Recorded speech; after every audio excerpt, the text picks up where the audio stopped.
Assalamualaikum warahmatullahi wabarakatuh. Kepada Bapak dosen Indra Rahaja SEMBA. Perkenalkan, nama saya Hani Farhani, NIM 431190100021.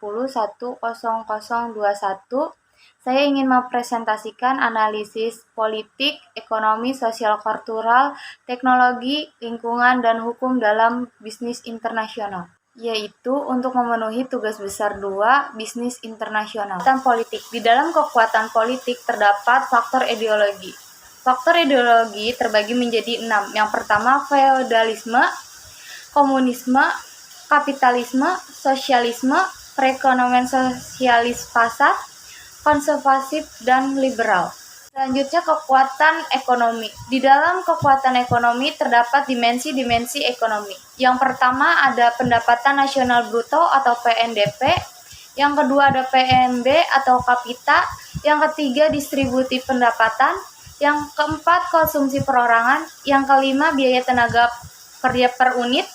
Yang terakhir adalah dimensi ekonomi yang lain atau hutang luar negeri. Selanjutnya kekuatan sosial kultural. Di dalam sosial kultural terdapat elemen budaya. Pertama, budaya material, organisasi sosial, sistem kepercayaan atau keyakinan, estetika, dan yang terakhir bahasa. Selanjutnya kekuatan teknologi. Teknologi adalah perkembangan dan penerapan berbagai peralatan atau sistem untuk menyelesaikan persoalan-persoalan yang dihadapi manusia dalam kehidupan sehari-hari.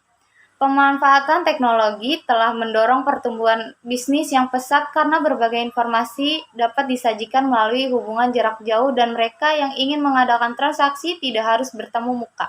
Akan tetapi, cukup melalui peralatan komputer dan telekomunikasi. Selanjutnya adalah kekuatan lingkungan. Lingkungan bisnis internasional adalah seluruh kekuatan yang melindungi dan mempengaruhi kehidupan dan perkembangan perusahaan. Lingkungan bisnis internasional secara umum dapat dibagi menjadi 3, yaitu lingkungan domestik, lingkungan luar negeri, lingkungan internasional. Lingkungan domestik merupakan semua kekuatan yang dapat dikontrol yang berasal dari negara asal yang mempengaruhi kehidupan dan perkembangan perusahaan. Lingkungan luar negeri merupakan semua kekuatan yang dapat dikontrol yang berasal dari luar negeri atau luar negara asalnya. Sedangkan lingkungan internasional merupakan interaksi antara kekuatan lingkungan domestik dan lingkungan luar negeri. Terakhir, kekuatan hukum.